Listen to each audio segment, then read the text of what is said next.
So hello guys, তোমরা সকলে কেমন আছো? আশা করি তোমরা সকলে ভালো আছো। সো তোমাদের সবাইকে ওয়েলকাম জানাচ্ছি আপন ফ্যামিলি ব্লগ ইউটিউব চ্যানেলে। তো বন্ধুরা, আজকে আমি তোমাদের সামনে নতুন আরেকটি ভিডিও নিয়ে হাজির হলাম। সো তোমরা যারা এখন আমাদের চ্যানেলটিকে সাবস্ক্রাইব করনি তারা অবশ্যই চ্যানেলটিকে সাবস্ক্রাইব করে পাশে থেকে বেল আইকনে ক্লিক করে দিবে। তো বন্ধুরা, আজকে ফাইনালি আমার দিদির বিয়ের দিনটি অনুষ্ঠিত হতে যাচ্ছে। তো তোমরা দেখতে পারতেছো ইতিমধ্যে আমার যে দাদা উনি চলে আসছেন, পুরো বরযাত্রী টিম চলে আসছে এবং আমরা, আমার মামা, আমি এবং আমার যে সমস্ত ভাই বোন রয়েছে, আমরা কোনো পক্ষ, তারা সকলে গেটে দাঁড়িয়ে আছে জামাইকে বরণ করে নেওয়ার জন্য।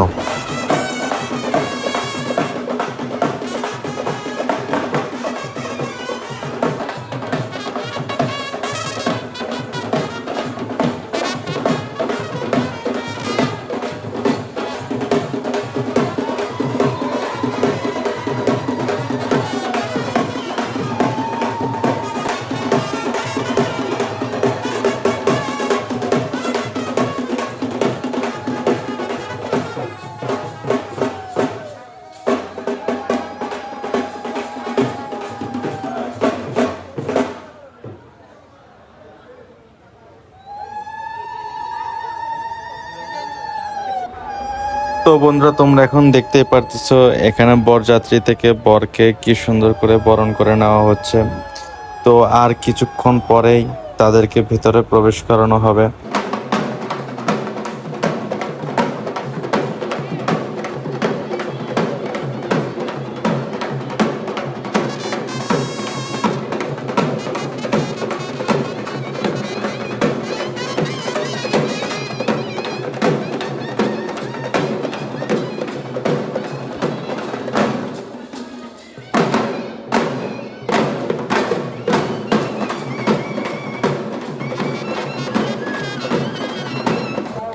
তো বন্ধুরা, তোমরা দেখতে পারতেছো এখানে আমি আমার দাদাকে খুব সুন্দর একটি ফুলের বুকে দিয়ে তাকে স্বাগতম জানালাম। তো এখন কিছু হালকা একটু ফটো শুটিং করা হচ্ছে। তারপরে হচ্ছে যে বিয়ে বাড়িতে গেটের মধ্যে বরপক্ষকে ধরা হয় কিছু প্রণামী বা সালামি দেওয়ার জন্য। তো সেই জন্য আমরা এখন তাকে আটকাবো। তো ঠিক আছে, এখানে আমার দাদার যিনি জামাইবাবু রয়েছে উনি কিন্তু খুবই অত্যন্ত ভালো মনের মানুষ। তিনি চেয়েছিলেন যেন কোনো ধরনের কোনো বিশৃঙ্খলা না হয়, কারণ প্রত্যেকটা বিয়ে বাড়িতে গেটাতে এরকম টাকা পয়সা নিয়ে একটু সমস্যা হয়ে থাকে। তো উনি চেয়েছিলেন যে খুবই সুন্দরভাবে যেন এই ঝামেলাটা মিটে যাক। তো উনি আগে থেকে আমাদের জন্য একটি বিশাল পরিমাণের অ্যামাউন্ট রেডি করে রেখেছিলেন। তো তারপরে জাস্ট আমার হাতে সবগুলো টাকা দিলেন এবং আমি সেগুলো চেক করে দেখলাম, না সব কিছু ঠিক আছে, সব কিছু সঠিক অ্যামাউন্টে রয়েছে। তো তারপরে এর মধ্যে তাদেরকে ভিতরে আমন্ত্রণ জানানো হলো।